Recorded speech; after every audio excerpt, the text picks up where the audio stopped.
Hoje, o retrato da hipocrisia que toma conta do Brasil. E vamos que vamos.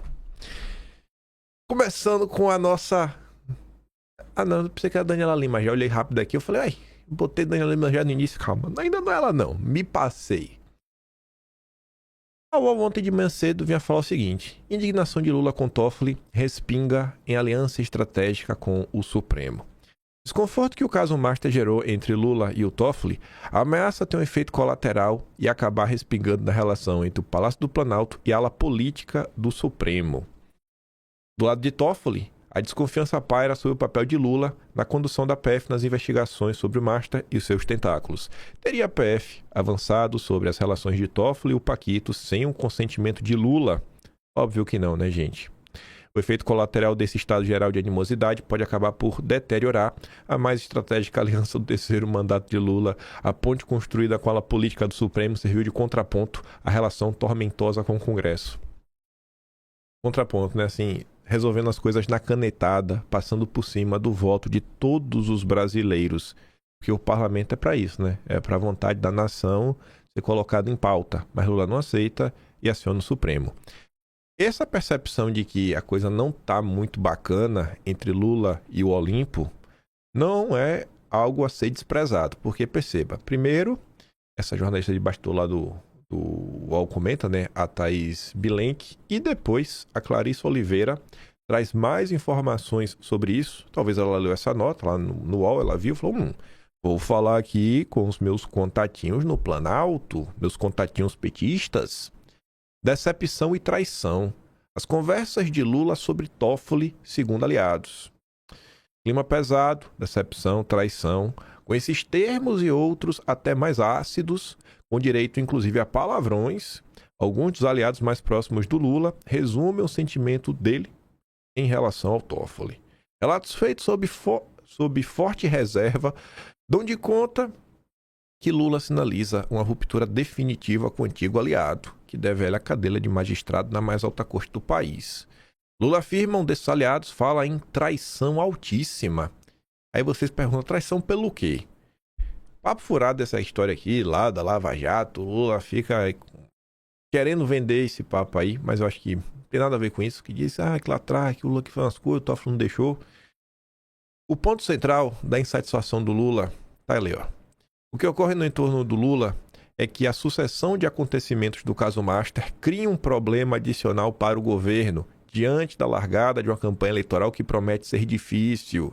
Não se trata de pré-julgar o Toffoli, insistem petistas próximos a Lula, até porque a ordem é defender a presunção de inocência e o direito de defesa. Mas as decisões judiciais polêmicas de Toffoli, a maneira como ele lidou com a crise e sua insistência em permanecer por tanto tempo na relatoria do caso, contribuíram para agravar drasticamente a situação. E qualquer escândalo no Supremo é lido pelo povo como escândalo do PT, do Lula, porque um está colado, é umbilicalmente, né, conectado ao outro. São a mesma coisa. Lula e o Supremo é uma coisa só. E todo mundo já percebeu. A raiva de Lula é essa.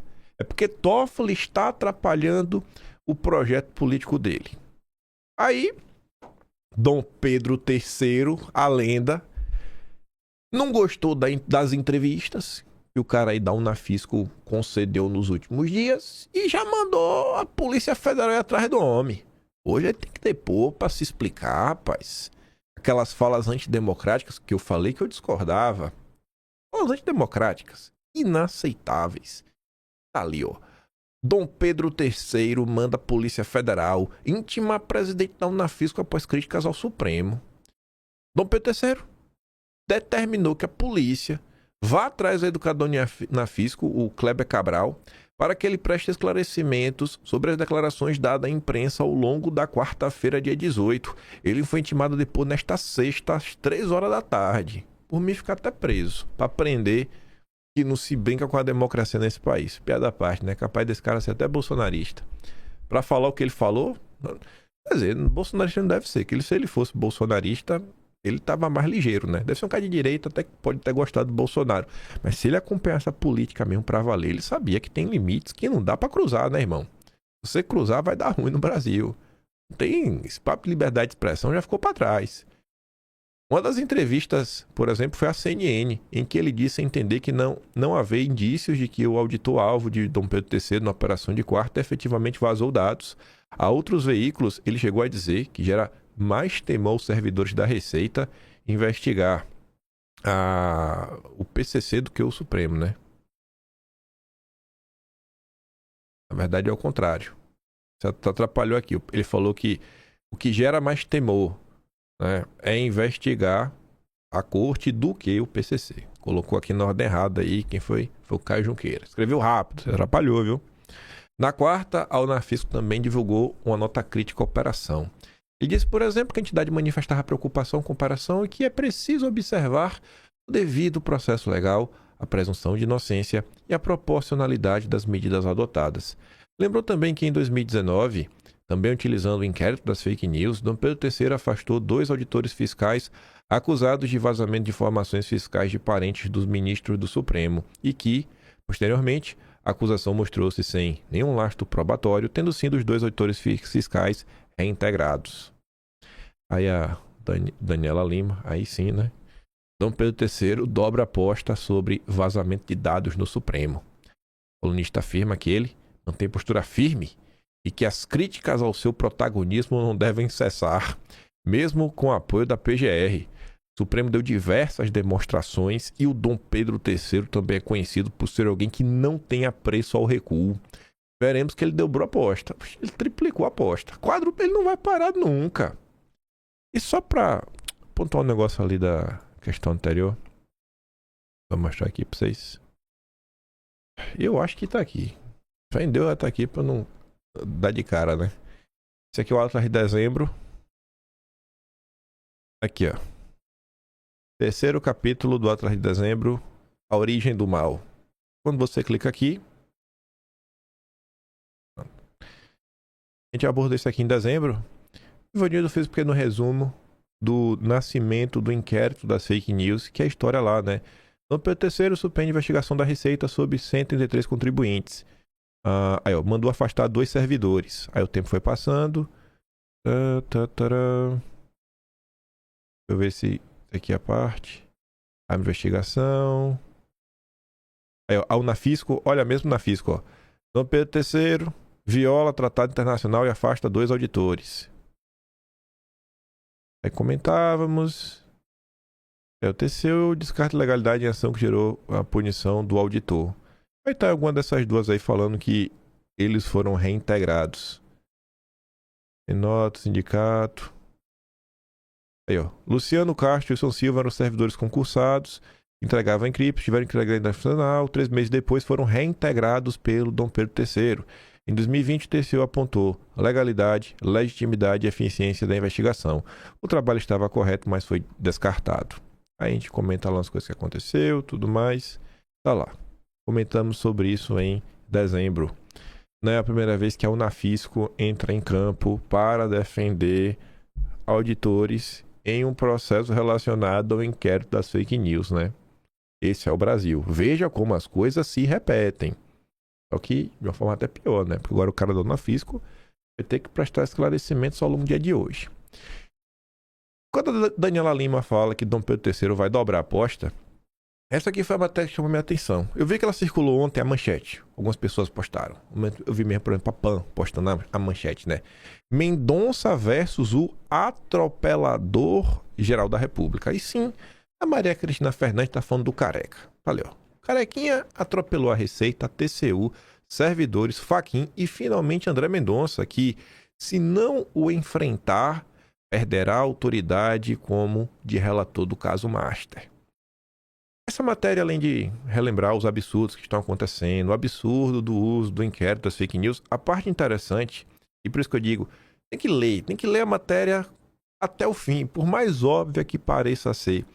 A Maria Cristina Fernandes traz uma informação relevante, que é a seguinte, ó, os 2 ministros mais atropelados deste enredo, que é o Mendonça e o Fachin, tiveram uma conversa na semana passada. O fato de nada ter vazado do encontro sugere que tenham se dado bem. Resta saber se transformarão este entendimento em uma atitude para conter o Dom Pedro III. E ela vai relatando. Depois a militância acadêmica do Mendonça no combate à corrupção tende a aproximar de Fachin. Aí outro processo, tem outra parte na frente que ela diz, o Mendonça já mostrando algum comedimento, cancelou um evento que ia participar lá em Salamanca, e teve isso, teve aquilo outro, pipipi, popopô, e vai mostrando aqui um certo alinhamento também com o Fachin, na luta aí pelo código de ética, o código de conduta, lá no Supremo. E o Mendonça que foi escolhido, né? A gente fez aquela matemática no dia, as opções meio que sobravam, não era do Mendonça. Eu falava, vai cash na mão do Zanin, né? Se é que o Zanin quer segurar essa bomba. Caiu na mão do Mendonça. E temos algumas coisinhas interessantes sobre o Mendonça. Mas calma que a gente vai chegar lá. Mendonça já reduziu um pouco do sigilo, deu uma empoderada da polícia. Parece que realmente vai dar carta branca, né? O Caio Junqueira já tinha antecipado, a gente comentou no vídeo de ontem. E essa carta branca já tem os seus primeiros frutos. Mas antes, quem também trouxe algumas informaçõezinhas curiosas, só uma pitada assim para dar uma temperada, foi o Mário Sabino. Normalmente ele faz umas notas de opinião. Aqui ele traz algumas opiniões que ele deve ter coletado com seus colegas da imprensa, né? Colegas do consórcio. Talvez ele foi conversar com a chefa dele, a Lilian, do Metrópolis. Dizem que a Lilian tá cheio de material, mas que ela não tá querendo acabar casamentos. Master. Irritações, medos, desconfianças e certezas no Supremo. Nos bastidores da corte, há muitas coisas acontecendo em relação ao caso Master, e só parte delas veio à tona nos jornais. Vamos começar pela parte que veio à tona. Aí diz, sim, tem uma parte que está irritada com Dom Pedro III por ele ter usado o inquérito das fake news para perseguir os auditores da Receita. Aí relembra. Também é fato que alguns ministros nutrem um medo, um receio, de que Dom Pedro III possa estar montando dossiês contra eles para evitar ser entregue aos leões juntamente com o Toffoli. Dom Pedro III sabe que o seu destino é indissociável do ex-dono do resort. Entre os ministros não é desconfiança, mas certeza que partiu de Toffoli o vazamento de diálogos da reunião fechada. Agora o que não veio à tona e que está vindo agora. Dom Pedro III desconfia, naquela desconfiança paranoica que é certeza, de que algum banqueiro pagou para obter as informações sigilosas sobre a vida financeira dele e de sua família publicadas pela imprensa. É a nota do Igor Gadelha, colega da imprensa aí, né, de Metrópolis, do Mário Sabino. E aí o Mário Sabino agora crava que ele está convicto que algum banqueiro está envolvido. Já vai se consolidando a certeza de que Toffoli vazou as falas da reunião por meio de seu assessor de imprensa informal, o Márcio Aide. A fala do ministro sobre abrir as próprias contas, desde que todos o fizessem, foi vista como ameaça política. Até o momento, Mendoncinha dá indicações de que não vai interferir no trabalho da PF, apesar de sua fala contra a corporação na reunião cujos diálogos foram publicados.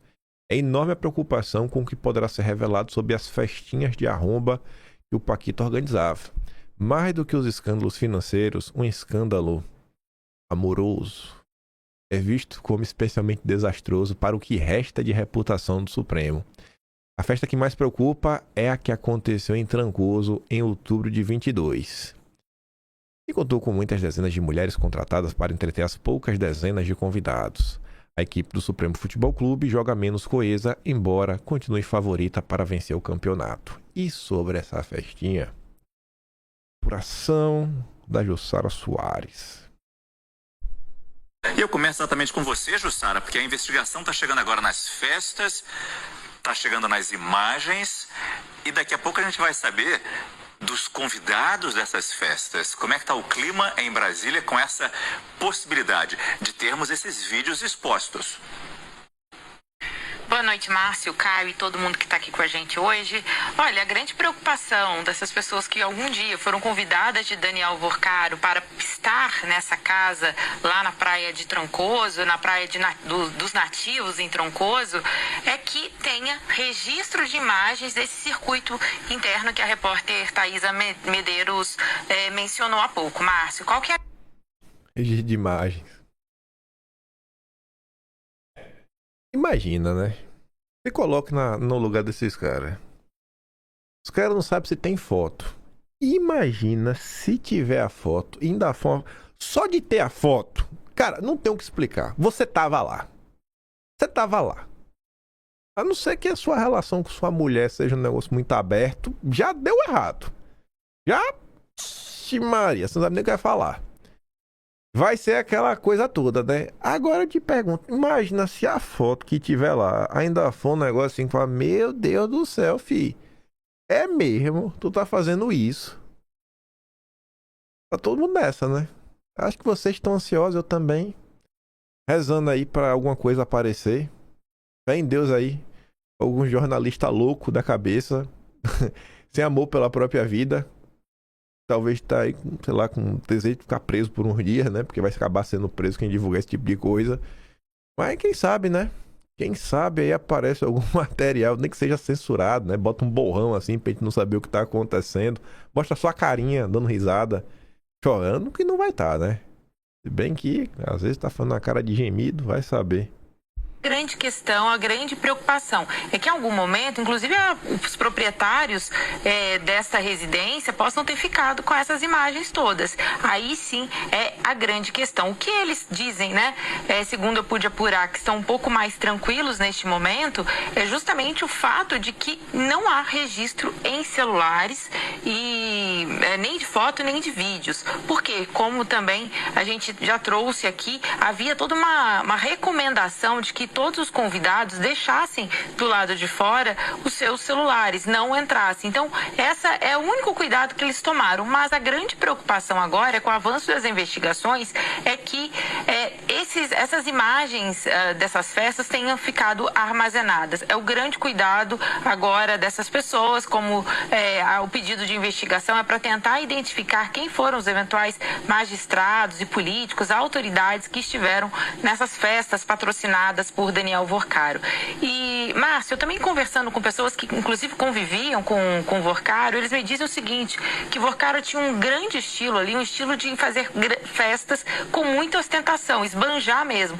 E isso era muito forte, começou a diminuir essas festas um pouco no começo de 2025, justamente quando ele fecha um camarote na Marquês de Sapucaí, no Rio de Janeiro, aquilo começou já a trazer algumas questões para algumas pessoas que estavam vendo o excesso de exposição justamente dessas festas que em tese eram fechadas, um círculo fechado. Também me conta, Márcio, é que Vorcaro nessas festas costumava deixar as questões de trabalho para longe desses eventos. Ainda assim, há tudo ainda a ser investigado e essa grande preocupação aqui, tanto pela exposição política e o avanço das investigações, mas por eventual exposição pessoal também, Márcio. Pois é, né, Márcio? Ah, Jussara. Espero que estiver trazendo imagens. Quero imagens. Mendoncinha, como eu disse, né? Disse que ia dar carta branca.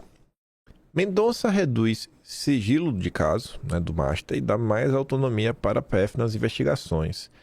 Talvez o que o Mendonça tinha que ser cobrado realmente retirar o sigilo deste caso. O Brasil precisa saber. Uma semana depois de ter sido sorteado novo relator do Banco Master, Mendonça manteve o caso em sigilo, mas aumentou a quantidade de pessoas com acesso às investigações dentro da PF. Além disso, deu mais autonomia para a corporação conduzir o caso. Em despacho divulgado nesta quinta, Mendonça assume um estilo que contraria procedimentos adotados quando Toffoli estava no comando das apurações. Até agora, apenas 4 peritos autorizados por Toffoli poderiam analisar o conteúdo de celulares apreendidos. Com a nova decisão, a PF fica autorizada a ampliar o número de policiais com acesso aos dados e capacidade de elaborar relatórios sobre os conteúdos do que foi encontrado. Em ofício encaminhado a Mendonça, isso aqui é relevante, a PF faz uma série de ponderações sobre a dificuldade de concluir a apuração. Segundo condições impostas por Toffoli, em um dos trechos, a corporação afirmou que havia cerca de 100 dispositivos eletrônicos para serem periciados e que um único perito levaria aproximadamente 20 semanas de dedicação exclusiva para a realização dos exames de extração. Querem levar 20 semanas, velho. Calma. Vocês querem trabalhar com pressa? Vou deixar vocês trabalharem. Tem um fator relevante que não está nessa nota. Vou só abrir aqui que eu sei quem falou sobre isso. Abrir aqui a matéria do Igor Gadelha sobre esse assunto. O que é que tem de relevante, né? Olha só. Flávio. Aqui, ó. A do Mendonça. Ó. A primeira decisão. Ó, aqui, ó. Em despacho sigiloso a qual a Conn teve acesso. Metrópolis falou sobre isso. Estadão falou sobre isso. Globo falou sobre isso. CNN falou sobre isso. Um despacho sigiloso que todos tiveram acesso. Mendonça já tinha dito que é o caso da vida dele. Gente, qual a chance de não ser o próprio gabinete do Mendonça, o grande interessado que a imprensa saiba dessas informações e publique? Para mostrar, ó, a gente vai trabalhar. Mendonça tem um ego como qualquer ser humano tem, né? E eu acho que ele tá tentando já passar uma mensagem. O Mendonça queria que a imprensa inteira soubesse. E se o Mendonça não quisesse, ninguém ia saber. Era um despacho sigiloso e toda a imprensa teve acesso. Em detalhes. Em detalhes, para mostrar, olha que o Mendonça agora vai fazer um contraponto ao Toffoli. Eu espero que o Mendonça nos encha de alegria. A PF pediu que as extrações, indexações e análises sigam o fluxo ordinário de trabalho pericial da instituição, com distribuição regular das demandas entre os peritos. Também solicitou que, após as perícias, mantenha a custódia integral dos bens apreendidos nos depósitos da PF. Mendonça concordou com os investigadores, desde que eles se responsabilizassem pela preservação do sigilo do caso. O ministro citou um artigo acadêmico que escreveu em espanhol para lembrar que o segredo deve ser mantido para evitar o uso político das informações. Destacou que a PF deve manter o sigilo do que apurar até mesmo para seus superiores, indicando que os policiais não estão autorizados a repassar ao governo o conteúdo da apuração. Vamos ver, né? O ministro também autorizou que a PF realizasse as diligências que julgar necessárias, como, por exemplo, a oitiva de investigados e testemunhas nas dependências da PF. O relator também afirmou que a Diretoria de Inteligência da PF tem o dever de compartilhar com os delegados responsáveis pelas investigações as informações de inteligência sobre as apurações. O despacho de Mendonça abre, assim, mais possibilidades para a PF conduzir as investigações, uma vez que o ministro liberou acesso aos dados apreendidos a setores da corporação que antes estavam impedidos de analisar o material. Uma das principais fontes de documentação é o conteúdo de mídias eletrônicas e arquivos encontrados em aparelhos celulares. Então, possivelmente, as coisas vão começar a avançar. Agora terão mais peritos para olharem nessas mídias digitais e ver, né, o que é que encontra aí nessas mensagens. Ontem de manhã, a CNN disse que o Paquito vai falar. Vai falar na segunda-feira. Ao longo do dia, a Mendonça permitiu, se ele não quiser, ele não precisa depor. É aquela determinação padrão que acontece em toda a CPI. Toda vez que recorre ao Supremo, eles falam isso. O Mendonça não iria dar uma decisão contrária, mas o Paquito disse aí que vai falar. Vamos ver o que o Paquito vai contar. Eu espero que ele cante bonito. E o parceiro dele, o Guga Lima, que teve também o seu banco aí, o Banco Pleno liquidado extrajudicialmente, ganhou aí, né, destaque. Crédito Sexta do Banco Pleno foi privatizado por Rui Costa e passou de cartão quebrado a operação bilionária em poucos anos. Foram necessários 3 leilões e mudanças no produto para tornar a operação mais atrativa e conseguir um comprador. Rui Costa, PT Baiano, Master, Pleno, PT Quebradeira, tudo a ver. E vamos falar do PT? Finalmente chegou o dia de a gente falar desse carnaval que rendeu. Teve muita coisa e vamos voltar 10 dias no tempo.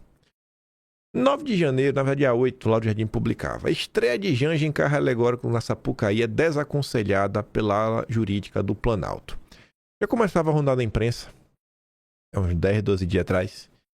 E ia ter uma escola, né, acadêmico de Niterói, e estaria homenageando Lula. E isso começou a gerar vários burburinhos, mas como assim? O que é que está acontecendo? Isso é um absurdo?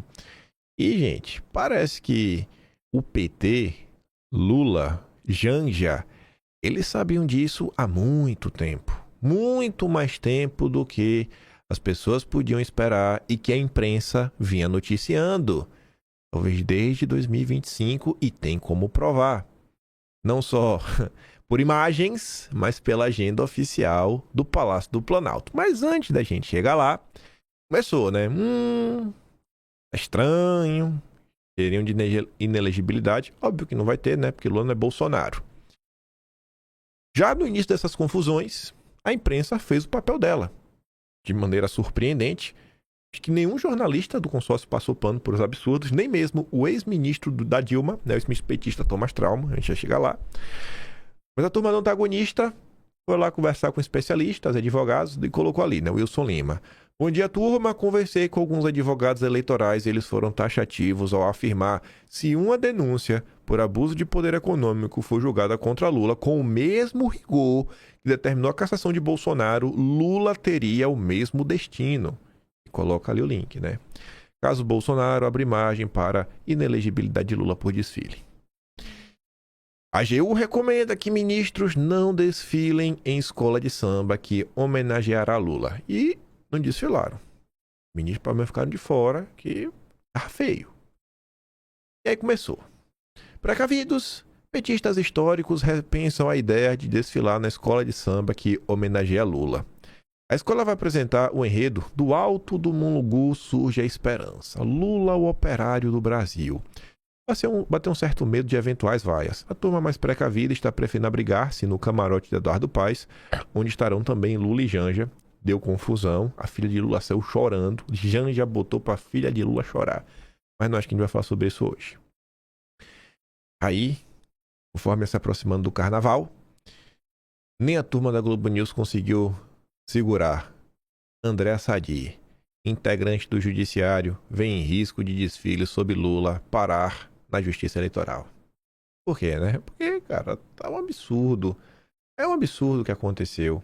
A parte mais relevante que a Globo não colocou aqui na chamada do tweet, mas está na matéria da Malu Gaspar, era: Planalto teme desgaste político. Isso daqui acho que a gente não vai conseguir comentar sobre isso hoje, mas realmente acabou acontecendo isso. Pesquisas inclusive já foram feitas mostrando que grande parte da população achou um absurdo o ataque à família, aos cristãos, aos evangélicos. E mesmo com pesquisas em mãos, o Lula não aceitou. O Lula falou que o povo tá maluco, tá revoltado com quem tá jogando contra no Planalto. Você viu o nível de loucura que o Lula tá tomado. O cara ficou louco, um velho louco, é o Lula. Ex-ministro petista e ex-assessor de Palocci, funcionário da Globo, mesma coisa, é um puxadinho do PT. Thomas Trauma. Trata-se sim de propaganda antecipada. É um desfile que poderia ser feito na Coreia do Norte, um desfile de bajulação ao presidente no ano eleitoral. Obviamente que uma propaganda eleitoral gratuita pode ser uma decisão espontânea da escola de homenagem a Lula. Porém, no ano eleitoral, trata-se sim de uma propaganda antecipada. Acredito que a partir de junho, o TSE será mais rigoroso sobre uma punição ao PT e a Lula sobre isso. O Merval Pereira também criticou. Isso eu vou dar play porque... por duas coisas. Primeiro que quem colocou aquele texto foi a Pri. Aí, será que a Pri colocou um texto verdadeiro? E segundo, porque essa parte me emociona, né? O Merval Pereira teve que falar que, rapaz, que se fosse com o Bolsonaro, né? Ia ser totalmente diferente. Eu estava pensando aqui o seguinte, diante do fato que o professor lembrou de que o Tribunal Superior Eleitoral foi muito rigoroso com o ex-presidente Bolsonaro e tornou-o inelegível por causa da reunião com os embaixadores, e pelo fato de que o tribunal será dirigido por dois ministros que foram nomeados pelo Bolsonaro, a situação política fica muito mais grave, né? Muito mais... e realmente é difícil você não fazer a junção do Lula com a escola, porque o presidente da escola é um vereador do PT. A escola foi ao Palácio do Planalto e apresentou ao presidente o enredo. O presidente posou com a bandeira da escola. A primeira-dama vai desfilar na escola. É muito difícil você dizer que o governo não tem nada a ver com isso. O fato de ser dinheiro público é amenizado porque todos receberam o mesmo dinheiro.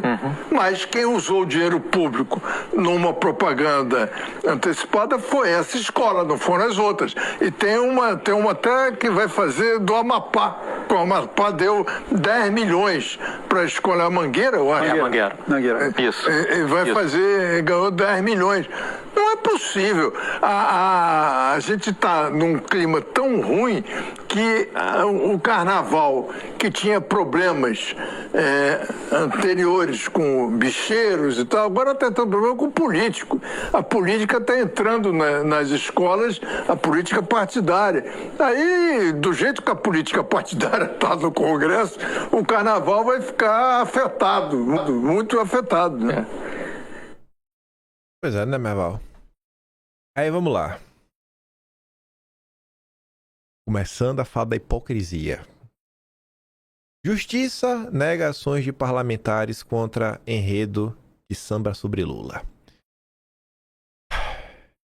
Escola de Samba de São Paulo, que vai homenagear o MST, recebeu dinheiro do governo Lula.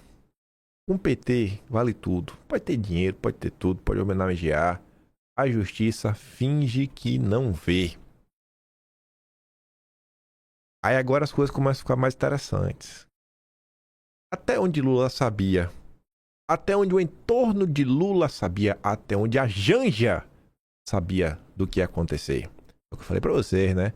Enquanto o brasileiro comum só ficou sabendo desse lindíssimo samba enredo nos últimos dias, parece que a turma do PT sabia de muito tempo e de antemão. O que inclusive reforça outro ponto, que são os ataques às famílias, aos conservadores, aos cristãos.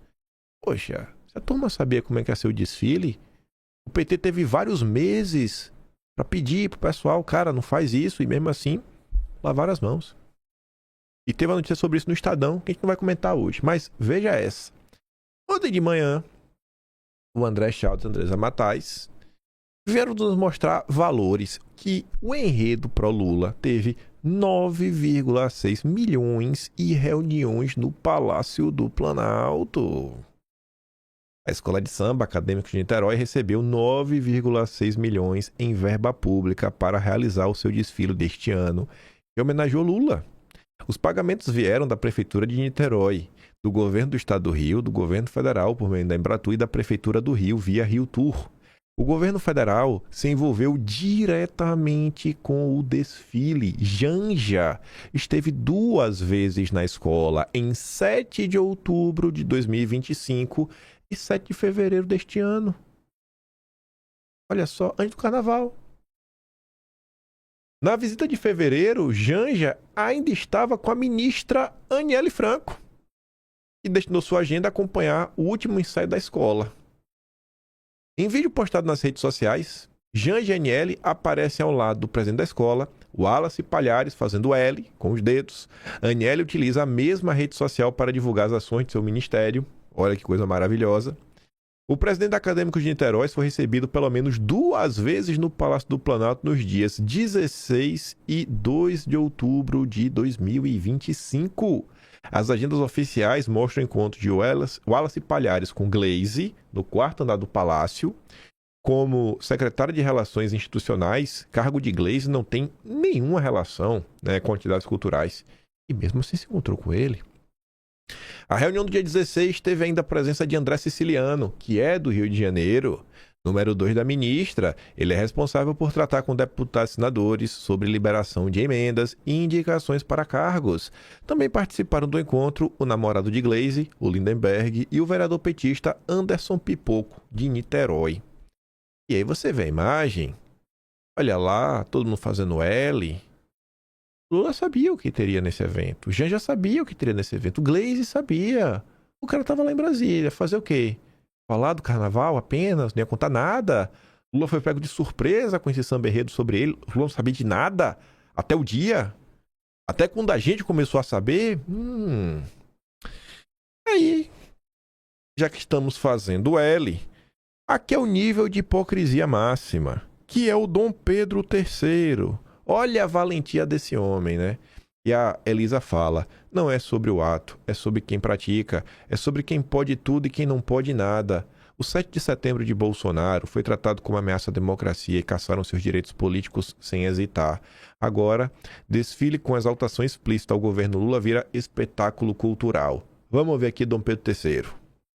Bem claro, o uso de imagens, qualquer imagem da celebração oficial da propaganda eleitoral é tendente a ferir a isonomia, pois explora a atuação do chefe de Estado em ocasião inacessível a qualquer dos demais competidores para projetar a imagem do candidato e fazer crer que a presença de milhares de pessoas na esplanada dos ministérios, com a finalidade de comemorar a data cívica, seria fruto de mobilização eleitoral e apoio ao candidato à reeleição. Então, nesses termos, também acompanho o eminente ministro. Agora não tem mais isso. E aí? Milhares de pessoas mostrar que tem apoio e tudo mais. Vale pro Lula? Não, né? Não vale. Não vale, que é amiguinho. Aí veja só, a festa da hipocrisia. E vamos olhar o que foi publicado na época. Na época eu só achei um jornal que falou sobre isso. Foi o Correio Brasiliense. O PT já moveu ação para impedir homenagem a presidenciáveis do PSDB no Carnaval. Em fevereiro de 2006, o então líder da bancada dos vereadores do PT em São Paulo, Arcelino Tato, apresentou ao TJ de São Paulo uma ação popular com um pedido de liminar. O objetivo era impedir que a escola de samba Leandro de Itaquera, da zona leste da cidade, desfilasse com um carro que homenagearia o atual vice-presidente Geraldo Alckmin, que na época era governador de São Paulo pelo PSDB, e o tucano José Serra, que era o prefeito da capital, e disputavam para ver, né, quem seria o candidato em 2006. Aí eu falei, não é possível, tenho que ir lá atrás, e aqui, ó, olha a imagem aqui, parece um Alckmin, né? Essa cabeçona feia aí. Correio Brasiliense, 25 de fevereiro de 2006. Em busca de votos na avenida. Aí vamos dar uma olhada, né? Tem 4 parágrafos interessantes. Um é esse daqui e o outro é aqui embaixo. Depois eu provo, já que eu tirei daqui. Eu montei umas setinhas. Olha o que acontecia em 2006. A Leandro de Itaquera é presidida por um tucano de carteirinha, Leandro Alves Martins. Este ano, a sua escola resolveu falar de festas populares de São Paulo que acontecem em um novo Tietê.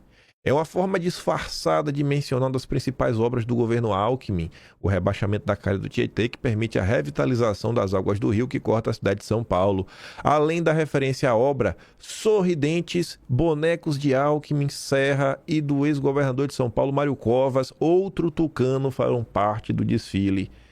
O que é que mudou, gente? O que é que mudou? Me diga, eu não sei. O que é que mudou? Pô, presidida por um tucano. Escola. Só olhar um negócio aqui, peraí. Pronto. A propaganda tucana é explícita no próprio site da Leandro de Itaquera ao explicar cada ala do seu desfile de hoje. Eis a descrição da 22ª ala batizada de Projeto Novo Tietê. Aqui vamos homenagear o povo tucano, guerreiro, assim como o leão da nossa Leandro de Itaquera, ambos buscando realizar o sonho de mais qualidade de vida para o povo paulista. A bancada de vereadores do PT em São Paulo tentou impedir a entrada dos bonecos tucanos na avenida. A liminar pedida pelos petistas, no entanto, foi negada. Os bonecos poderão desfilar hoje. O partido, porém, informou que entrará na Procuradoria-Geral Eleitoral em Brasília com a representação contra Serra e Alckmin. É de domínio público que o prefeito José Serra é um dos pré-candidatos à presidência pelo PSDB e o governador Geraldo Alckmin outro, diz o líder do PT na bancada de vereadores, Arcelino Tato. Isso é um flagrante desrespeito aos princípios da impessoalidade, moralidade e legalidade que norteiam a administração pública. Essa ação entre amigos é um verdadeiro escárnio com o dinheiro dos paulistanos. Aí eu pergunto, acadêmicos de Niterói foi dinheiro federal, estadual e municipal. Qual é pior? Lula, seu hipócrita, catinga da hipocrisia, hein? Mas, rapaz, que maravilhoso, né? Isso é memória política. Essa matéria na Folha de São Paulo, eu tenho certeza que o Nem tem o nome do autor dessa matéria, né? Mas quem escreveu essa matéria, que não quis assinar, é alguém que vive a política há muito tempo. Eu talvez recebeu alguma dica de alguém do PSDB. Isso são aquelas típicas coisas que quem lembra é só quem participou, só quem viveu a época e fala, rapaz, opa, vagabundagem dessa gente. Lá atrás podia fazer tudo, né? Ou não podia fazer nada, mas agora pode? Isso é o PT, gente. Isso é o PT. Passados aí exatamente 20 anos. Exatamente 20 anos depois, Alckmin agora é vice. E o Lula que tá desfilando com o carrinho lá do Lula. Aí eu coloquei aqui, né? Se você quiser bater um print de onde tiver, botei as setinhas ali, né? Dos parágrafos. Ficar bonitinho só pra vocês verem aí. Aí eu juntei esses parágrafos que tá aqui embaixo, né? Porque tava com Medium aqui em cima. Botei um embaixo do outro pra ficar mais organizadinho. Isso é o PT. Isso aqui é o PT.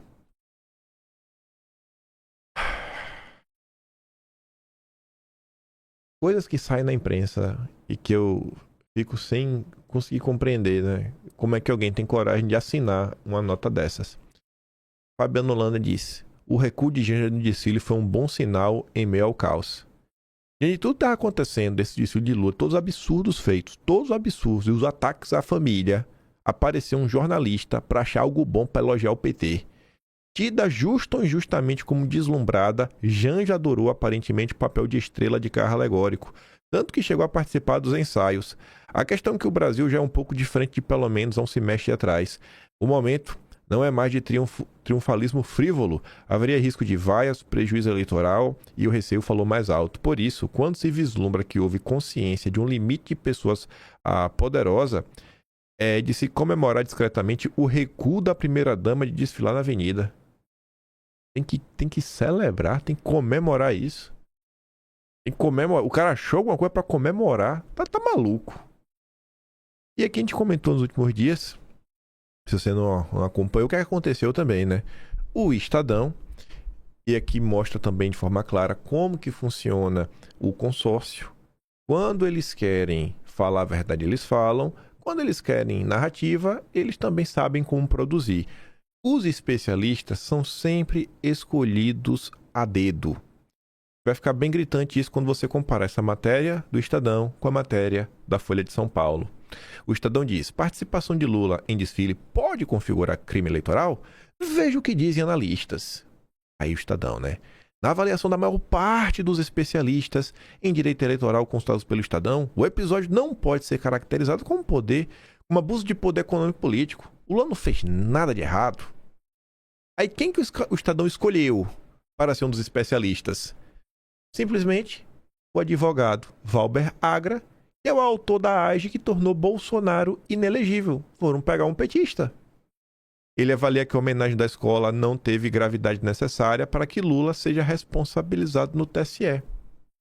Aí, para não ser unânime, todos os escolhidos pelo Estadão defenderem o Lula, eles pegaram uma pessoa normal. A advogada eleitoral Marina Moraes discorda da avaliação. Para ela, a AGE é cabível neste caso, porque a investigação pode trazer maiores esclarecimentos sobre o financiamento do evento, como ele foi pensado e seu impacto no eleitorado. Bom, a gente já viu que ele foi pensado, né, há um bom tempo. Porque desde outubro, a senhora Janja já estava indo lá, o Palhares já estava indo a Brasília. Ela destaca ainda que a presença de Lula na Sapucaí e no desfile compõe o núcleo da questão jurídica. A imagem dele pessoalmente ajuda a compor a parte magnética, o que o eleitorado terá em mente quando se lembrar do desfile. Já a Folha de São Paulo escolheu pessoas normais. Desfile sobre Lula abre brecha para condenação por ilícito eleitoral, dizem especialistas.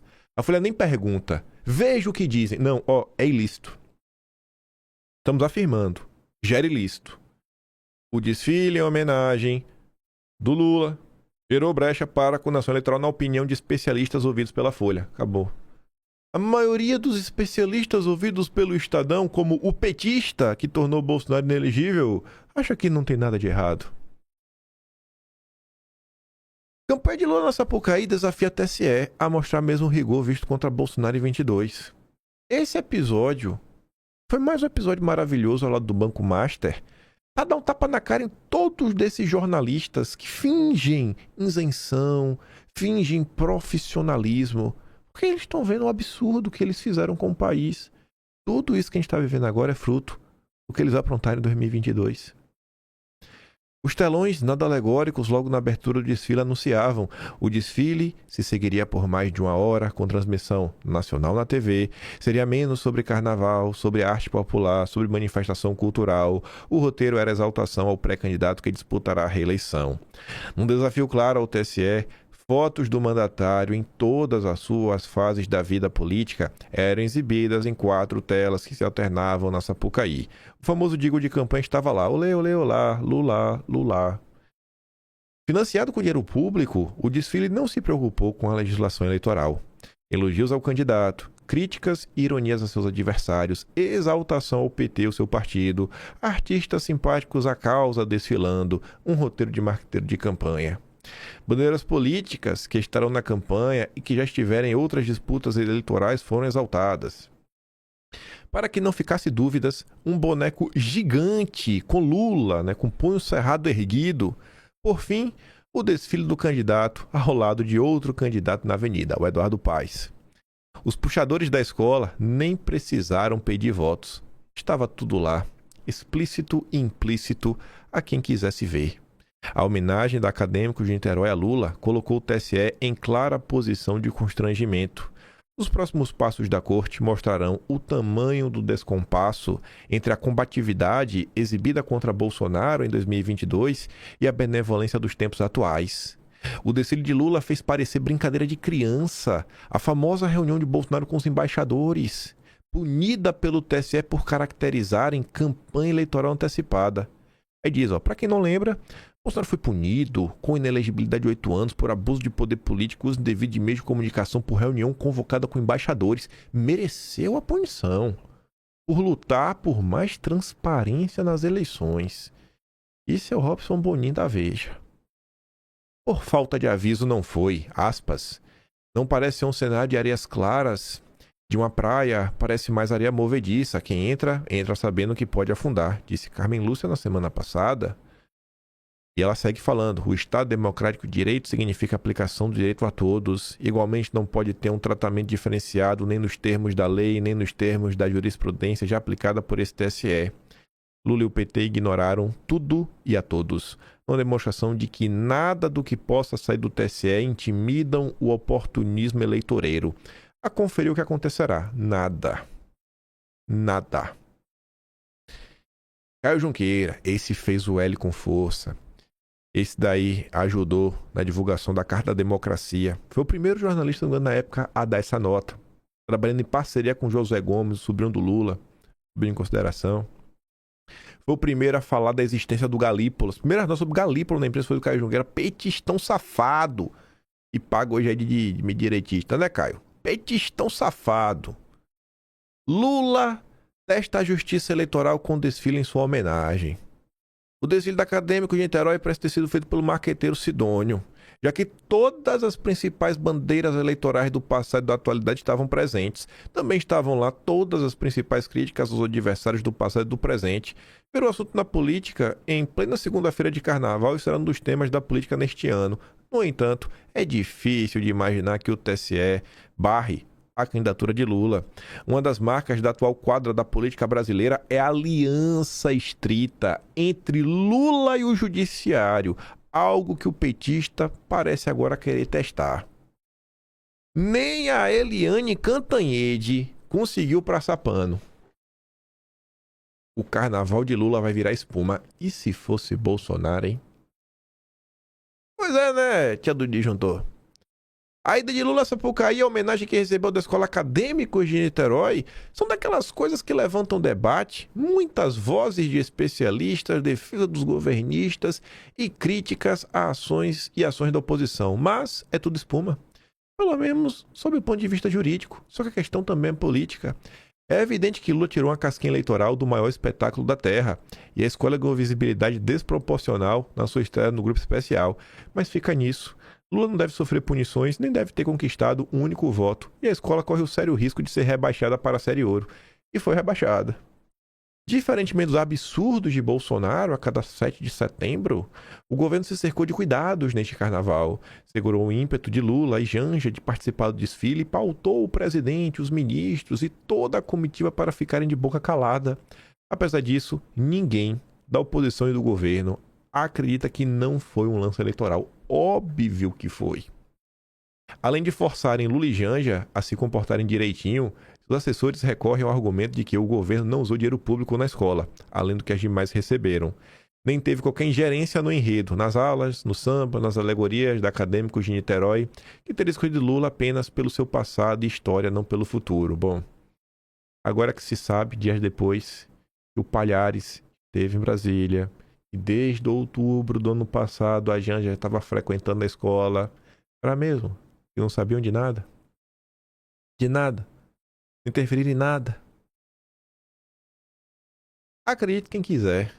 Quem viu o desfile sabe que a verdade transmitida ao vivo e gravada e fotografada sob vários ângulos é que a escola fez propaganda dos feitos do governo, do número de Lula nas eleições e até da estrela do PT. E se tivesse sido com Bolsonaro em 2022? O maior erro da escola, aliás, foi usar um boneco fantasiado de presidiário atrás das grades e com a tornozeleira eletrônica danificada. Lula e o Planalto não tiveram nada a ver com isso, nem sequer sabiam com antecipação. Sabia de nada que a escola ia fazer. Desde outubro frequentando e não sabiam de nada, não receberam nada com antecipação. Se tiveram, sabiam, foi uma burrice, porque a reação seria óbvia, como acabou sendo. A homenagem a Lula passou pelo TSE antes do desfile, sob o argumento de que a corte não poderia proibir antecipadamente, o que caracterizaria censura prévia. Também deve passar depois do desfile, realizado e encerrado, sob a alegação de que não foi campanha antecipada, apenas uma homenagem a um personagem relevante do Brasil. Não dá, porém, para tapar o sol com a peneira. Foi um ato eleitoral e será material da campanha oficial. Aí o Merval Pereira voltou, aí já depois do carnaval, campo minado. Esse enredo não é exemplo de propaganda eleitoral fora do prazo, muito difícil definir o que seja. Rapaz, não tem.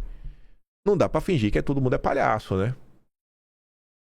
Pra tu ver, né, Merval? Diz a Thalita. Em 22, pra tirar o Bozo, valia tudo. Valia fechar os olhos, valia aplaudir perseguição, valia relativizar o abuso, valia permitir censura prévia. Você e seu grupinho de militantes bateram palma porque o mal maior era o Bozo malvadão. Informação pra vocês. Não tenho como comprovar isso. Mas o Merval Pereira, um cara da Academia Brasileira de Letras, trabalha na Globo, no mínimo, participa aí, frequenta, né, a classe média alta do Rio de Janeiro. O Leblon, esse pessoal. Merval Pereira chegou a rodar com algumas pessoas aí de barco no Rio de Janeiro, fazendo e tocando o terror, falando que as pessoas viriam até fugir do Brasil na época de eleição. E teve gente que acreditou. Eu sei disso porque eu conheço algumas pessoas e frequentam as rodas da alta sociedade do Rio de Janeiro e ficaram sabendo disso. Merval andando de lanchinha para um lado e para o outro. Você vê como são as coisas. Eu acho que eu cheguei a twittar sobre isso em 2022, quando me contaram. Esse é o Merval Pereira. Agora não adianta fazer o egípcio, fingir surpresa ou posar e dizer então, a sua digital está nesse governo. Você não mudou de lado, só quer que o Brasil inteiro, né, só disse o que o Brasil inteiro assistiu.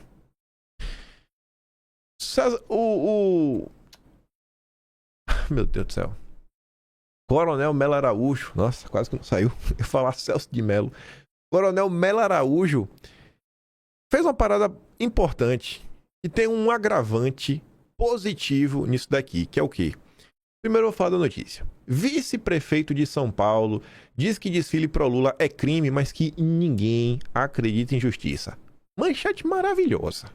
Já deu em dois ao mesmo tempo. Já bateu no Supremo, que é a justiça, que é quem manda no TSE, e já bateu no Lula. Falou que um tá blindando o outro. Acho um absurdo que o ex-presidente Bolsonaro foi colocado como inelegível em um ato que está previsto na sua função, que é participar do 7 de setembro, que é defender eleições mais seguras, mais transparentes. O que aconteceu é crime eleitoral, campanha antecipada, e sabe o que vai acontecer? Nada. Ninguém mais acredita em justiça. Milhares de inocentes estão presos com a narrativa que não cola. O Melo Araújo ainda trouxe a pauta da anistia para a mesa. E sabe qual é o agravante de positividade dessa matéria? Que não é a primeira. O Melo Araújo, se você voltar nos meses, você vai perceber uma frequência regular do Melo Araújo nas páginas da Folha de São Paulo. Gente, os políticos, eles não podem ficar esperando o jornalista colocar o microfone na boca deles. Não pode ficar esperando. Eles têm que correr para também pautar a imprensa. O Melo Araújo, ele vem, sempre que tem alguma confusão, ele acha que ele precisa falar alguma coisa, ele aciona e tenta falar como a figura do vice-prefeito de São Paulo. É importante. É manchete. A gente já está aqui comentando. Algum de vocês é capaz de abater um print para mostrar que era isso aqui que eu era um político. E quando fale com a imprensa, defenda Bolsonaro. O cara conseguiu, nessa manchete, em 3 parágrafos, batendo Lula, batendo Supremo, batendo TSE, defender Bolsonaro, mostrar o absurdo das vítimas do 8 de janeiro e, obviamente, apontar quem precisa de uma anistia. Em 3 parágrafos, em 2 falas.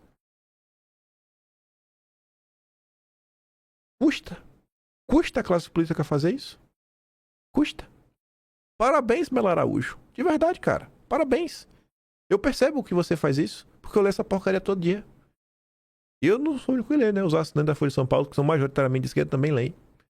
E os comentários, isso aqui é que a Folha de extrema-direita dando espaço para fascista. Vários comentários assim. Siga firme, Melo Araújo. Siga a cada evento importante, não só se pronunciando nas suas redes sociais que você faz, mas na imprensa também. Parabéns. Parabéns. Aí tivemos ontem o editorial do Estadão. Eu falei pra vocês só do final, né? Deu uma pitadinha ontem. Um editorial maravilhoso, de verdade, porque em menos de uma semana, por 2 vezes seguidas, o Estadão faz campanha aberta contra a reeleição do Lula, sem ressalvas ao nome de Flávio Bolsonaro. Isso é histórico. Não dá pra falar que é épico, mas é histórico. Eu nunca pensei que eu veria isso de um dos 3 grandes jornais do consórcio. Folha, Globo, Estadão. Eu nunca pensei. Ainda mais dos golpistas do Estadão.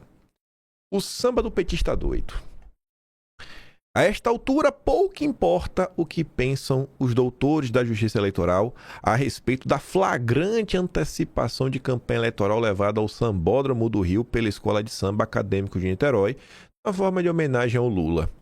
Provavelmente, alguns ministros do TSE produzirão muitos prolegômenos parnasianos para sustentar argumentos destinados a exonerar os carnavalescos, bem como os beneficiários da patuscada de qualquer ilícito eleitoral, citando alíneas e parágrafos de uma legislação que, ao fim e ao cabo, só serve para aplicar multas irrisórias contra quem delinque de forma contumaz, que é o caso de Lula. Eita, chamou de delinquente contumaz.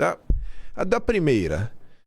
Mas para quem viu o horroroso desfile, já fez juízo de valor, né, chamando de horroroso, e ouviu o destrambelhado samba-enredo, não restou dúvida nenhuma de que se estava diante de um ato característico de campanha, que, bem ao estilo petista, debochou da inteligência alheia, da lei, dos adversários de Lula, dos evangélicos e da instituição da família. Rapaz, um baita primeiro parágrafo, né, para começar na voadora. Tudo isso sob as bênçãos de Lula em pessoa. E não só em pessoa, como também no passado, né? E não só acompanhou o desfile de um camarote do Sambódromo, como desceu a avenida para cumprimentar os integrantes da escola. Por muito pouco, a senhora Janja não desfilou como destaque no carro alegórico. Ela chegou a se preparar para o desfile, mas alguém de bom senso deve tê-la convencido que sua presença ali selaria simbolicamente a relação direta entre a apresentação da escola e a campanha do marido da reeleição. Mas a ausência da Janja na 10ª hora não muda a essência da vergonha. De início, saliente-se que o presidente de honra da Acadêmicos de Niterói é um vereador do PT, quem? Anderson Pipoco. Aí agora, temos que voltar ali no início. Quem que foi visitar a Glaze junto com o Palhares? Anderson Pipoco. Que coincidência. Quando voltamos para 2006, qual era a acusação? O presidente da escola era um tucano, pois o presidente de honra da escola é um vereador do PT. 20 anos depois acontece a mesma coisa, gente. A mesma coisa. Uma escola de samba cujo presidente é ligado ao partido político que está sendo homenageado. Em vez de ser o vice do Lula, agora é o próprio Lula. Vocês compreendem como as coisas no Brasil se repetem. Não é que elas se repetem, não é que lembra, não. São iguaizinhas. Em 20 anos depois. Igualzinho.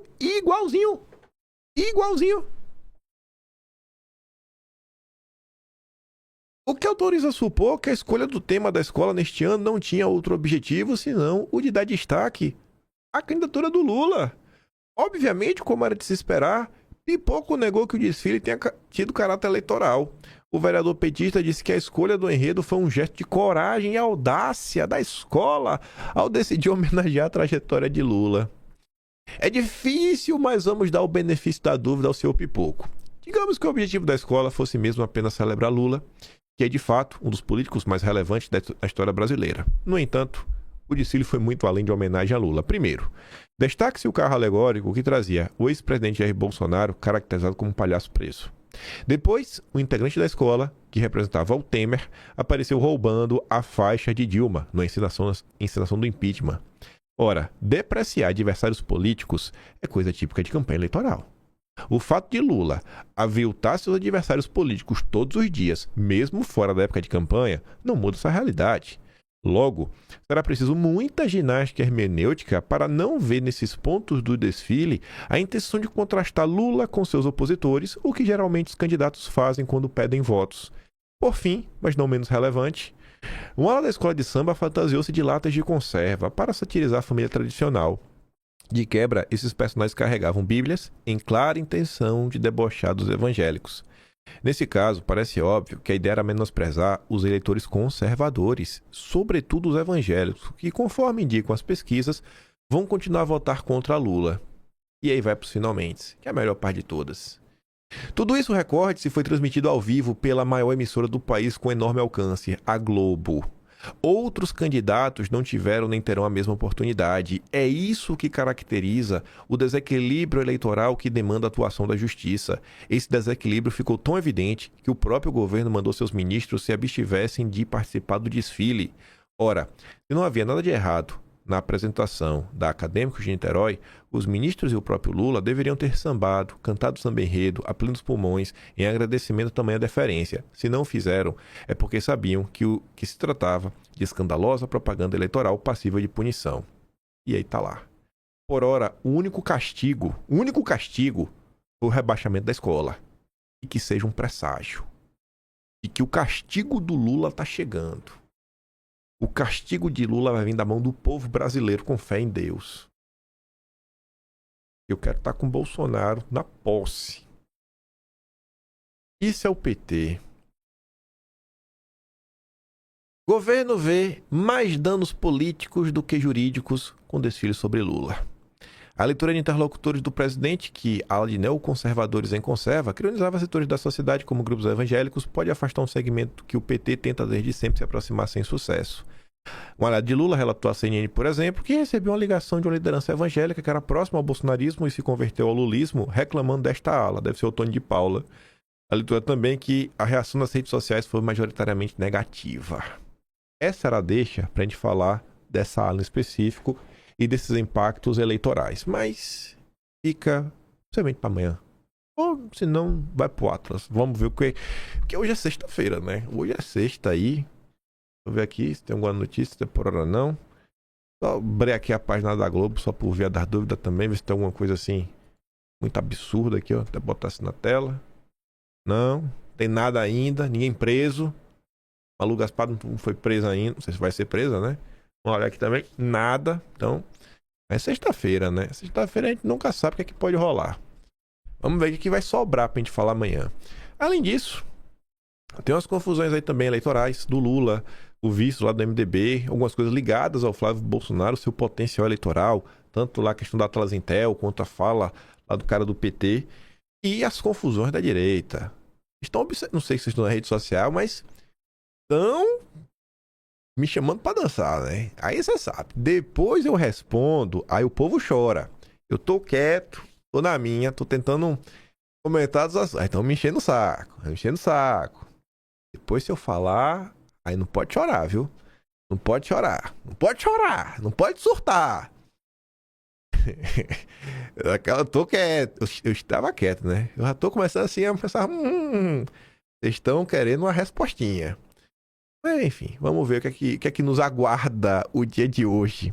Tenho a impressão que o Paquito vai nos surpreender, véio, em algum momento. Mas por hora eu fico por aqui. Vou mandar os vídeos que eu dei play lá no Telegram. Depois, ó, vou até botar aqui de volta. Como é que desliga aqui essa... Depois chega aqui, ó. Vou terminar o vídeo até nessa tela aqui, ó. Assim, ó. Bonitinho assim, ó. Depois você pega esse print aí, você salva com você. Você mostrar pras pessoas. Cara, isso aqui é notícia de 2006. 2006.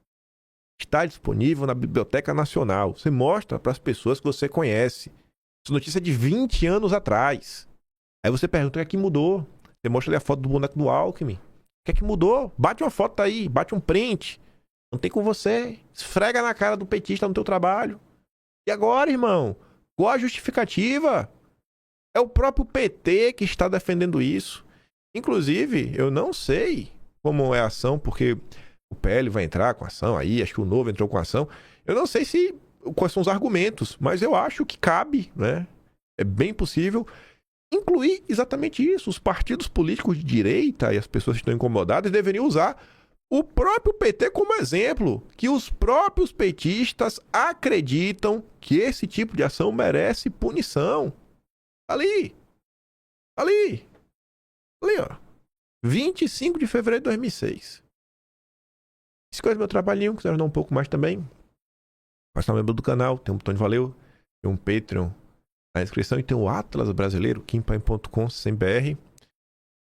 Tô meio cansado esses dias, tô meio doente, peguei uma doença com uma virose. Não tô tossindo, mas sabe quando tá inflamado a garganta? Assim, fé em Deus, amanhã eu tô zerado também. Fiquem com aquele grande beijo e abraço. Tamo juntos. Valeu, meus amigos. Fui!